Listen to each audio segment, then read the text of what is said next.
Welcome back, fellow armchair generals. This is Gamer1745 here with my continuing playthrough of Hearts of Iron 3 with Black Ice 8 Third Reich events installed.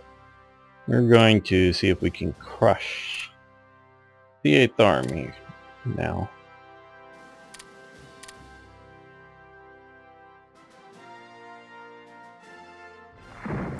That we're going to win this campaign of taking Egypt is really beyond any reasonable doubt at the moment. Let's get these guys advancing in there.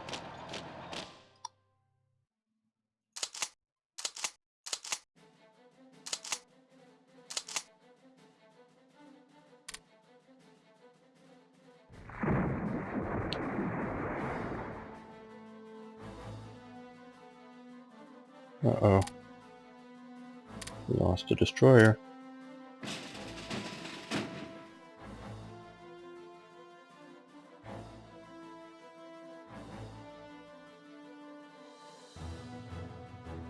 That is not good.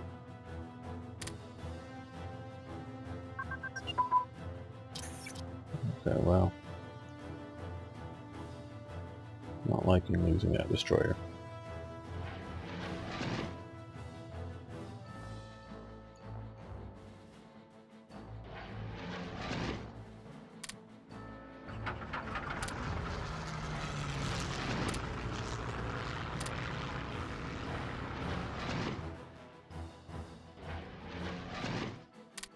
Make sure we're getting everywhere. So good to go in the short term. Pummeled by naval airstrikes.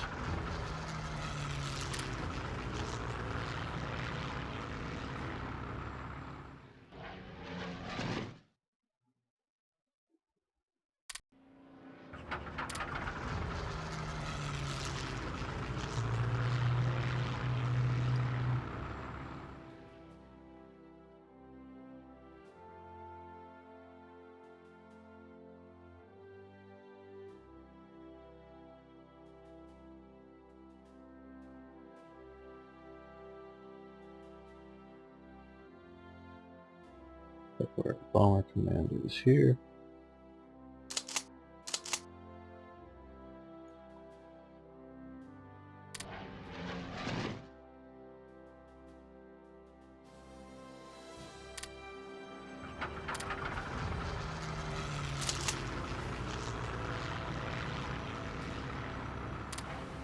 Bring in the heavies and overwhelm them.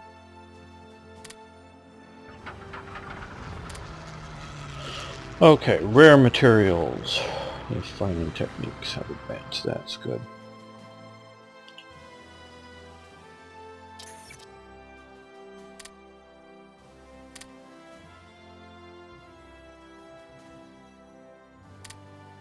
We need to cancel that.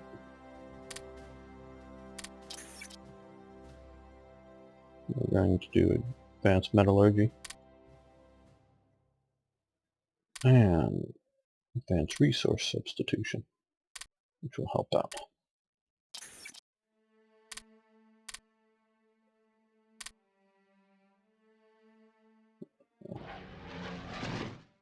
These guys here.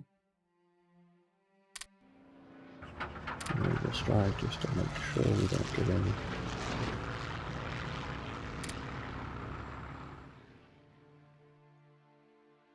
Also striking the region.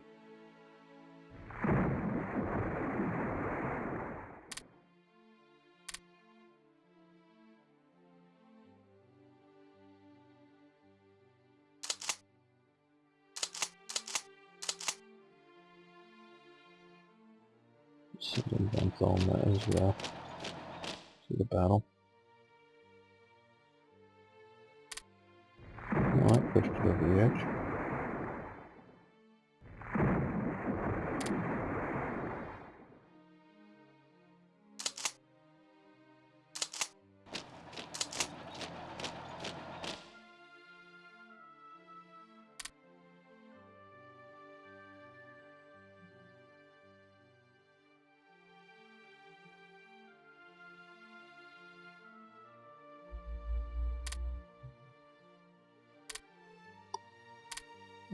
Okay.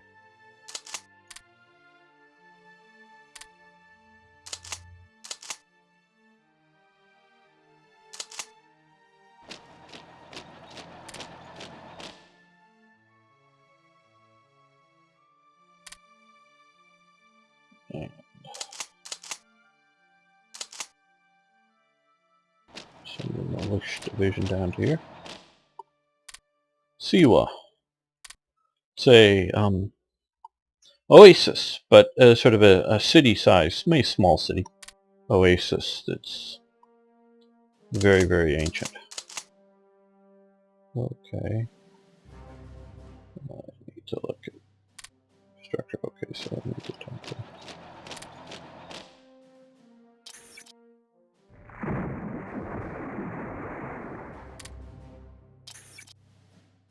Alexander the Great went there at one point. Like when I say it's ancient, it really is. That sort of...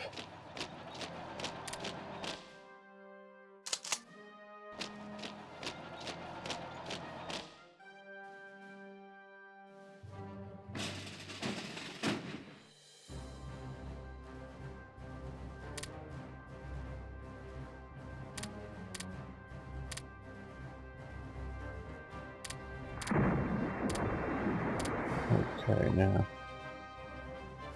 Mersa Maruth.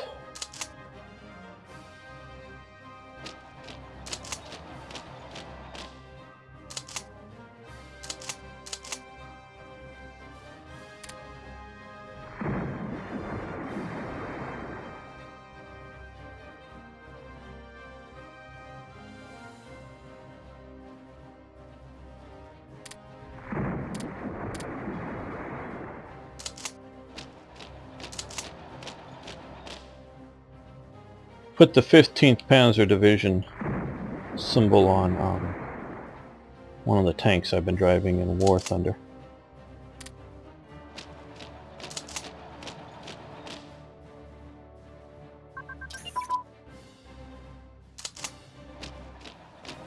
Well, the Italians have landed. Wow, the Italians have landed. How interesting. Okay, air landing infantry and equipment have been researched.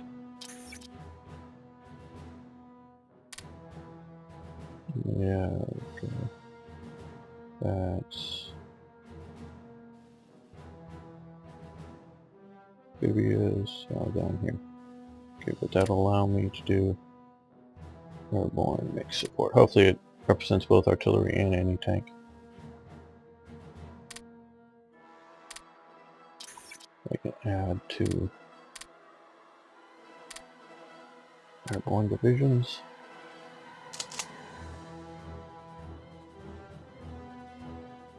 So we'll let them heal up here a bit.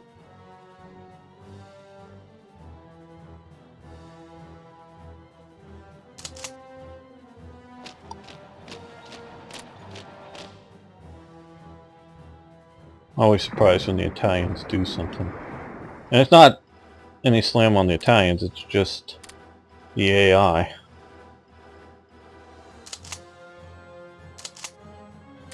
But mostly it's just routine.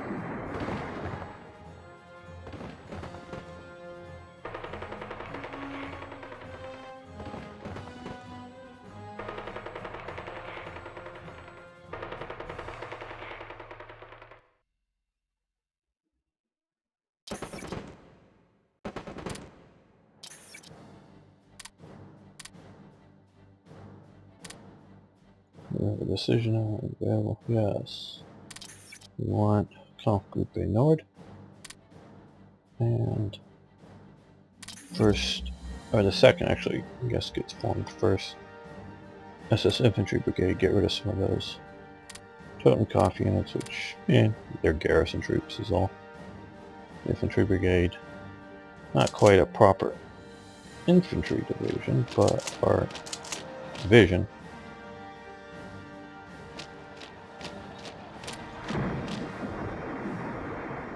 But a good proper brigade of troops. Can these guys, yeah, they can put them in the fight now.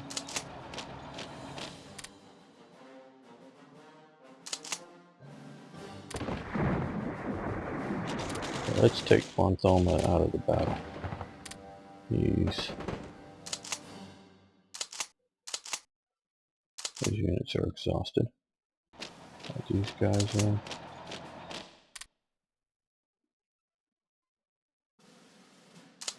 Oh, these guys as well.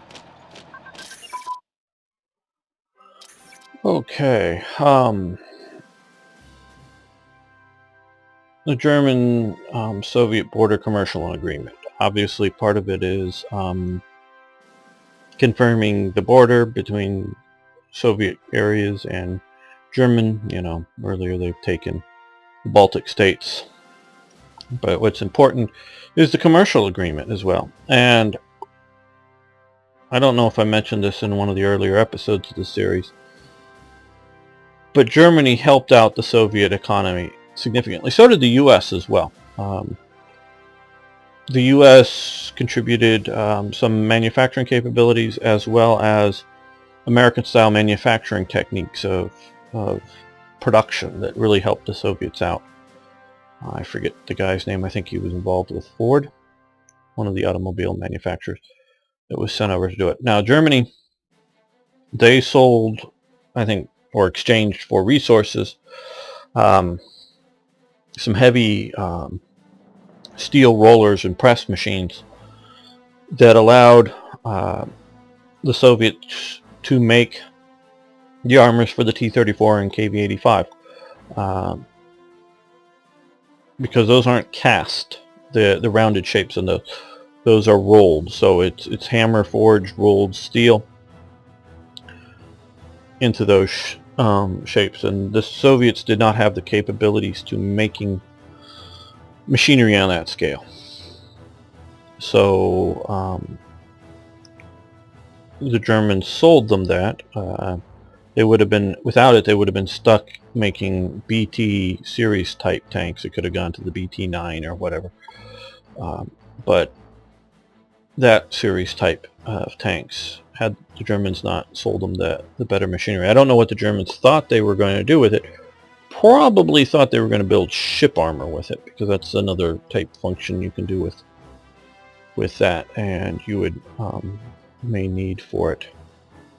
A lot of the ships in the 19th century were built, you know, the pre-dreadnought, particularly battleships, were built by just a few nations, and one of them being Germany, that built for, like, a lot of the Russian fleet was built by one of the German manufacturers at one time before the Tsar fell, so that they didn't necessarily have the capabilities of manufacturing their own fleet, which is a weakness in the Black Ice,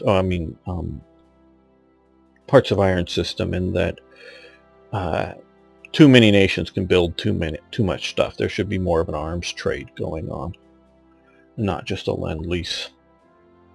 So this will help us out. Obviously, it's a hit to our ICs and supplies, but crude oil and rare materials is very much helped by it. So we're going to continue this. The Roland Battalion, made up of ethnic groups, including or primarily the Ukrainians. We want that. Obviously, well, it was set up in preparation for the invasion, and as it says there, it didn't last very long, but we'll get a nice commando unit out of it. Corinthian plebiscite. You can't tell much by that map there. Nah. That's this region here. See if, now that I've covered everything up,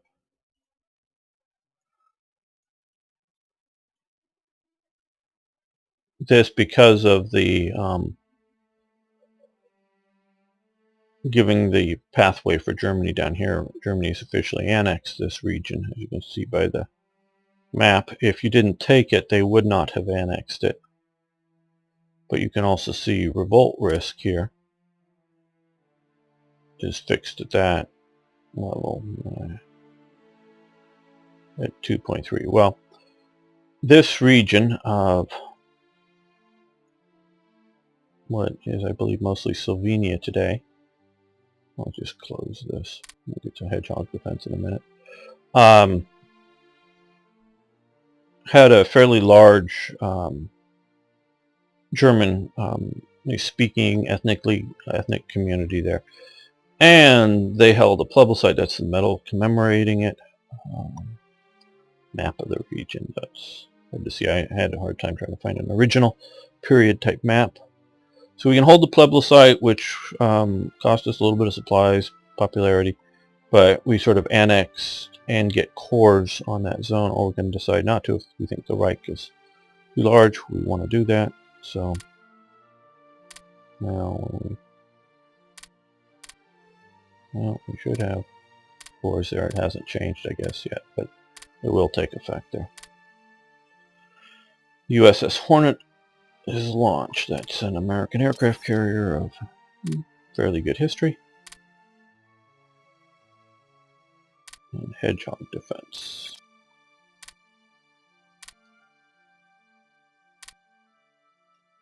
That's here. Oh, okay. That's good, but I don't think we're going to continue it at the moment because we want to balance out with some of these other.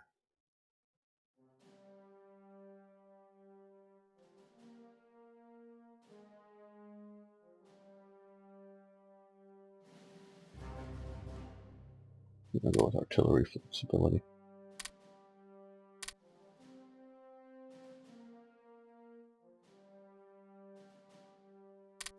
Back to this map.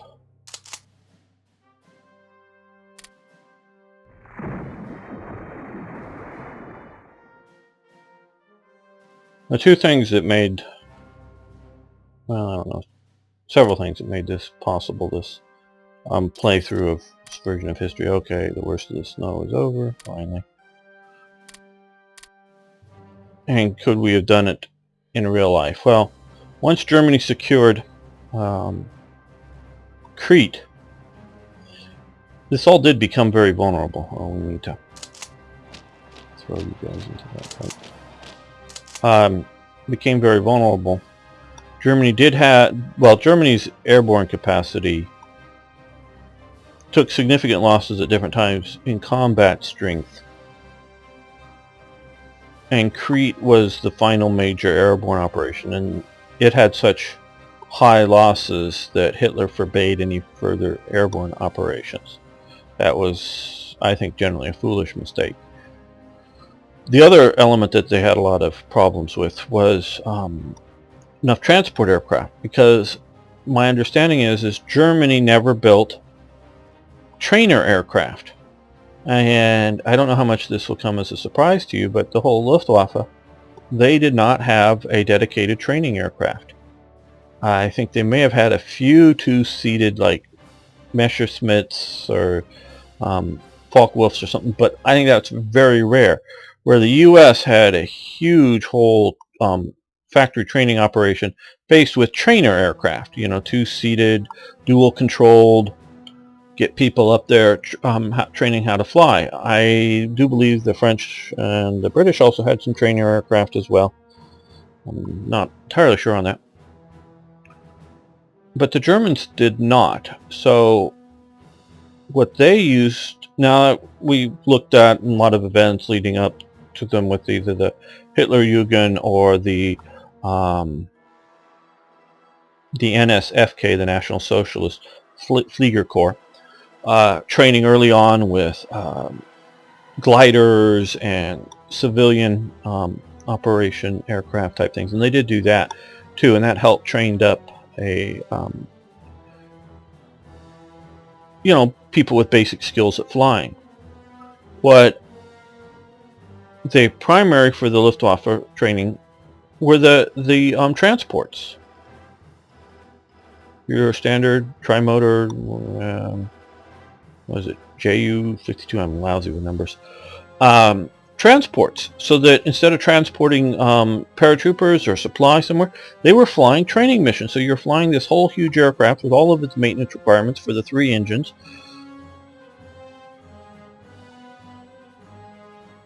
as a trainer. instead of a single engine, small, two-seat, dual controlled training aircraft setup. They did not have that. And so once you got into, as well as into to fighter training, you were up there alone flying. You know, you had the basic skills of flight, so you weren't likely to crash. But instead of the trainer sitting in front or behind you in your own aircraft, he was flying in another aircraft. I do believe they often used older models for training at that level once you had your basic flight training.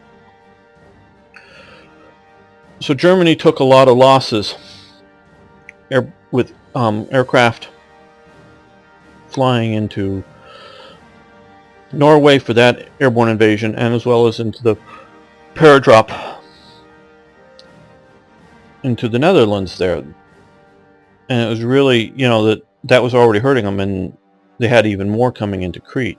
The final nail in the coffin was trying to supply Stalingrad. I'm too far east here, Stalingrad, Volga. Thanks, Alexei. Good mod with your river mod names. So that's a significant fault and limitation to Germany. Sometimes their major limitations were lack of pilots, not lack of... These keep running out of supplies.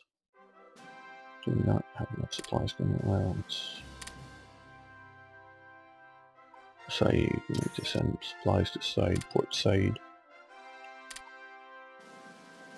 Let's run this one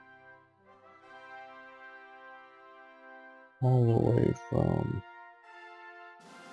Paolo to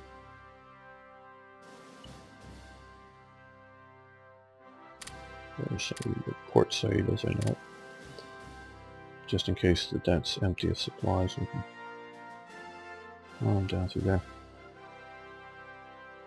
And hopefully, by getting rid of the British here, we're getting rid of their ability to effectively intercept bases. So that really hurt as well, Germany's airborne operation capabilities. It wasn't just the loss of paratroopers that affected things. They affected me nicely. Okay, let's get back to crushing. They're done. Let's move in. Okay.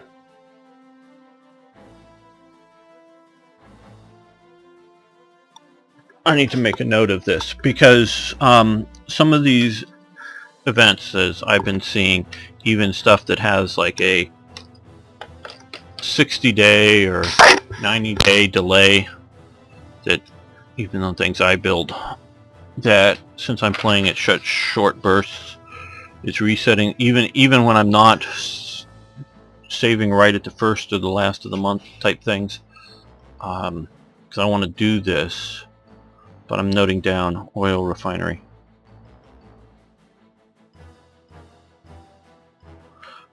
And putting the date down to make sure to a GC 41 that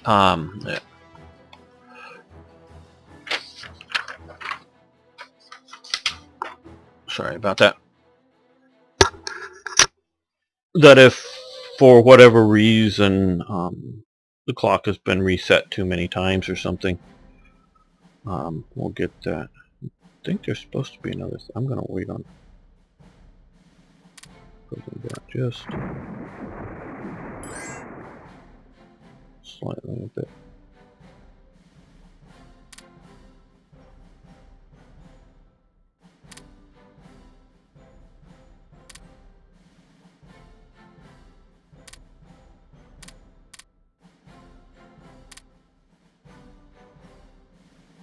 Okay, well.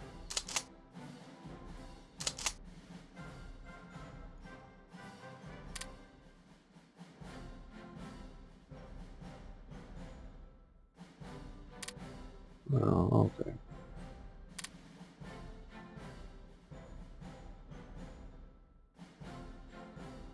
Yeah.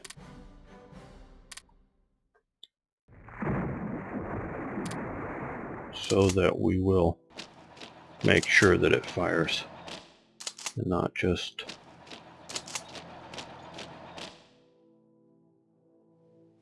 hope.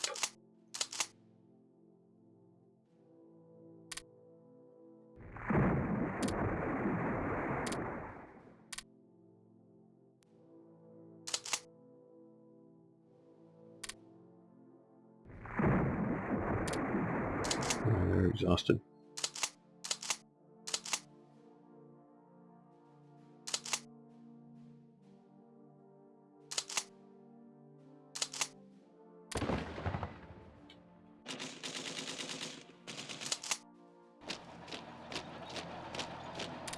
Cut off those retreating HQs.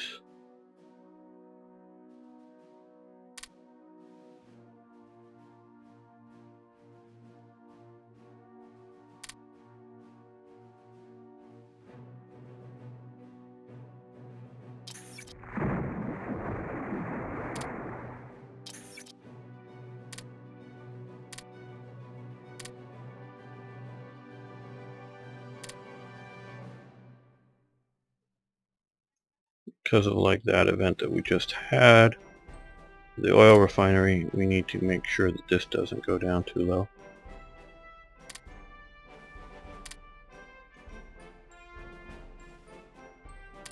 Okay, we've got more forces to put into the battle.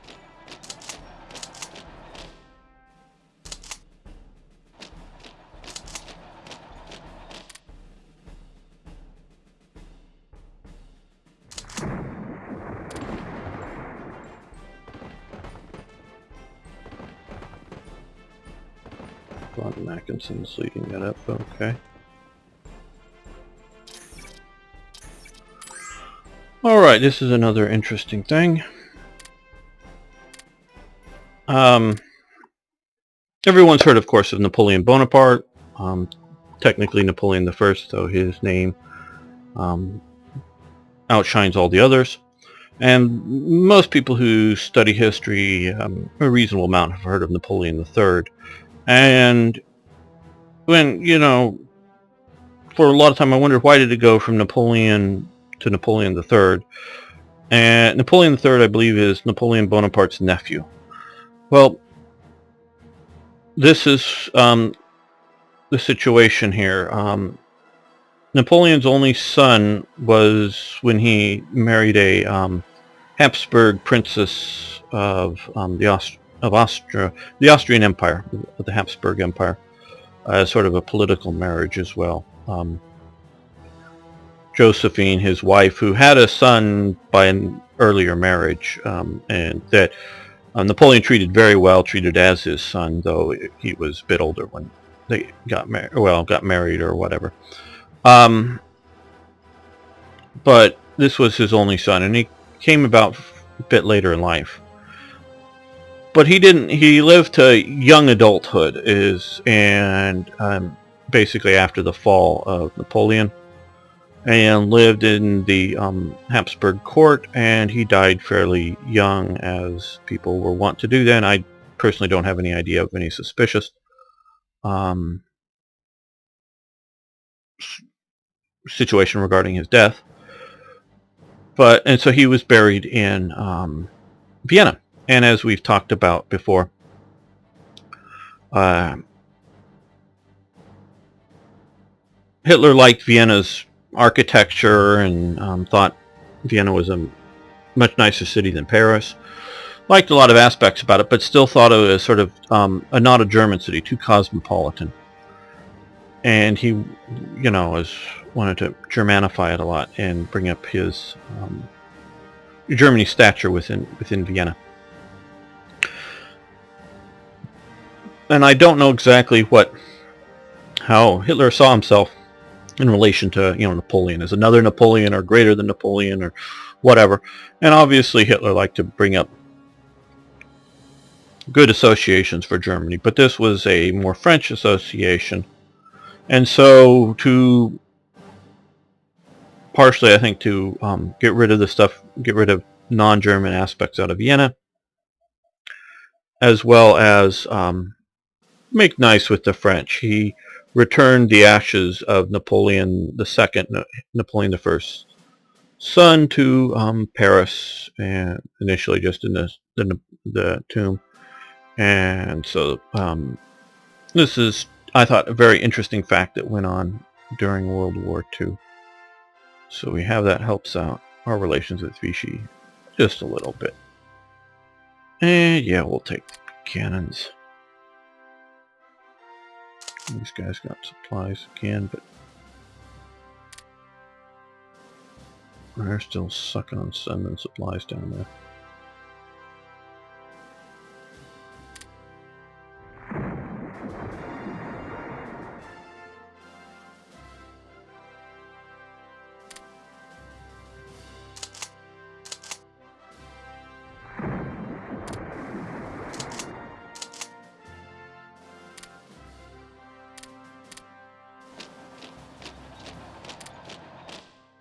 Get everybody in on the attack. Yes, we'll take SS Armored Engineers. Jungle Warfare Equipment. Okay, been waiting for that. That will allow us to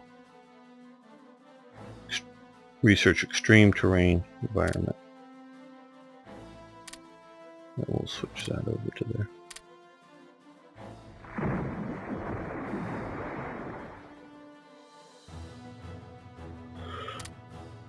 And so, back to the earlier topic, I do feel the rest of the Mediterranean coast was vulnerable to German advances, or German and Italian advances, had Hitler focused in on this field. I was earlier going down some of the factors. Hitler's decision to no longer do airborne invasions. The one thing that I do believe there was an Egyptian army functioning in Egypt. I think a bit better rear area defense by the British than what the AI has been doing, that would have made this much more difficult. And of course, when a lot of this was going on, Hitler was invading the Soviet Union, and the focus needed to be on there, so they couldn't pull off what I've just done here. Yes, I think I could have, but I think it would have taken a lot longer to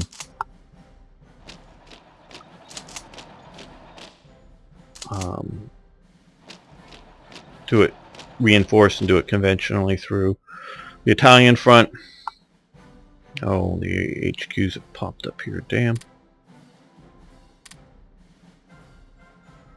They get, when you kill them, they get sent somewhere else in the theater. Do any of these, we don't know what infrastructure is there, so we have to kill those units.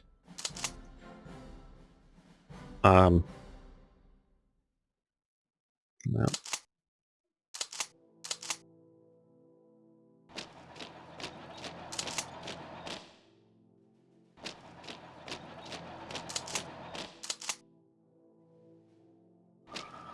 And so I want this to go a bit faster than slowly pushing this way, and I do think it, with either a naval invasion, would have been quite possible. Boy, I forget. I know I keep saying that. I forget a lot of stuff. Part of the British were running was a bluff in here. The Frogmen attack that they launched on Alexandria Harbor was successful. Basically, all the Italian frogmen were either captured or killed, and even the captured ones didn't know they sunk a British battleship in the harbor. But there was something like 6 or 8 feet under, water under the ship at low tide, so it just sort of settled down on the bottom of the harbor, and the British just kept on keeping on with the ship and didn't make any big note out of it, as if it was still ready to be able to sally forth and go after Italian supply convoys and everything, because it was just a little lower in the water, and they kept this a very big secret. And they, obviously there were some compartments below the waterline that weren't flooded, just because they have the doors that you can seal that up, and other areas were just flooded to the, partially flooded in there, and they just kept operating the ship as if it were entirely functional. Had anything come within range of its, I forget its, how many inches its guns were, it would have been able to shoot at it and defend Alexandria, but it couldn't have gone anywhere. And the Italians and the Germans didn't know that. The British kept this a very dark secret. And they intentionally did not try to repair the ship, because had they started to do that, that would have, people watching on shore, spies, Egyptians sympathetic with the Italians or just wanting money, would have been able to report it. So they just left it there, and it wasn't very badly damaged. It was just opened up the hole enough to flood in a few compartments enough so that it lost buoyancy. It wasn't shattered. So once the war shifted and enough of the British and American fleets were operating the Mediterranean, then they repaired the ship and got it operational again. So I think it's very possible, and we're going to have a revolt there that we'll need to get a garrison brigade on. We'll use one of these temporarily here.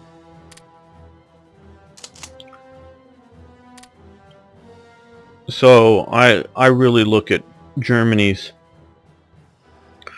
one of the main factors in Germany's ultimate defeat was the lack of securing the southern Mediterranean front.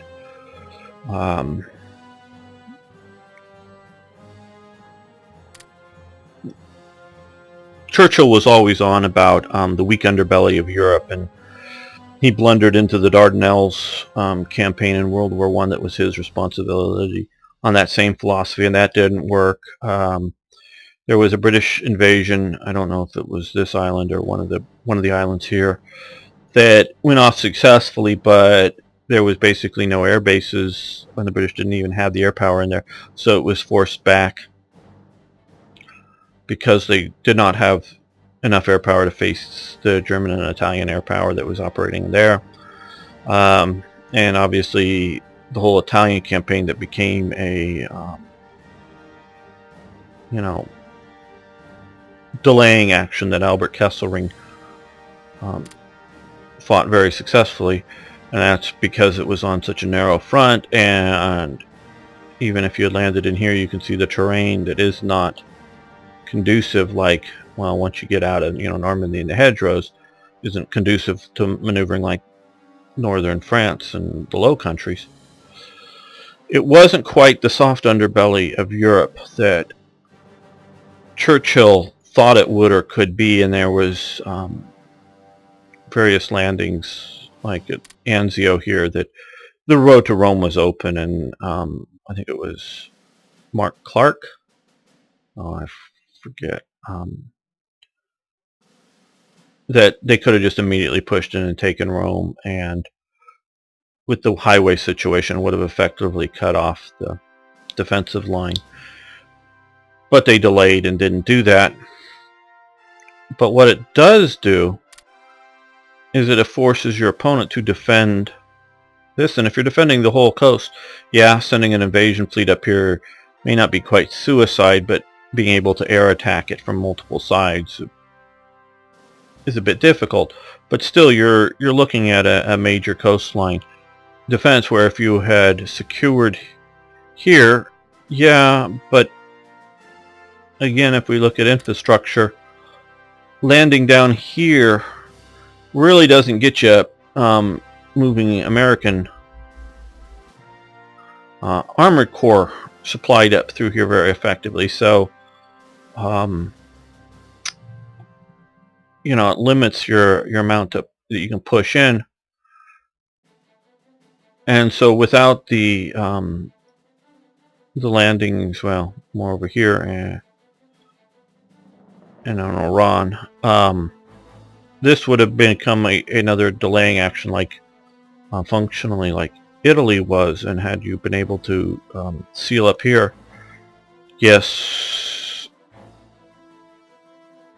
they might have been able to push back up here, but it would have been a long, hard fight. So I really look at the Mediterranean, the lack of securing the Mediterranean greatly weakened the situation.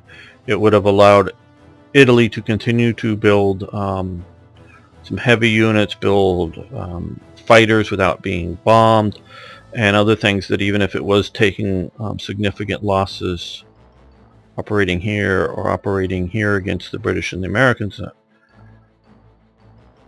it would have been very different, and it would have allowed Italy much more time to upgrade its internal functionality. Okay, well, I'm going to let this episode run long enough. I'm going to end that there. We'll talk more about that in the future as we continue to expand our territory. And as a few of you pointed out, I'd like to see what's going on with Japan. Not much. They're at peace.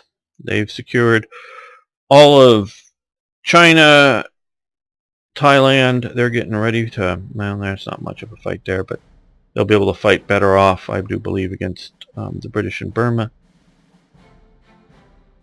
And since they've annexed it, it's mild revolt risk. So that's what's going on. Hopefully Japan's building up its power, naval power, to face off against the Americans. Yeah, pretty significant power there. And hopefully it will use its ground forces effectively, in taking this region. Again, thanks for watching the video. Thanks for liking the video. Please post comments. I'd love to hear what your thoughts are.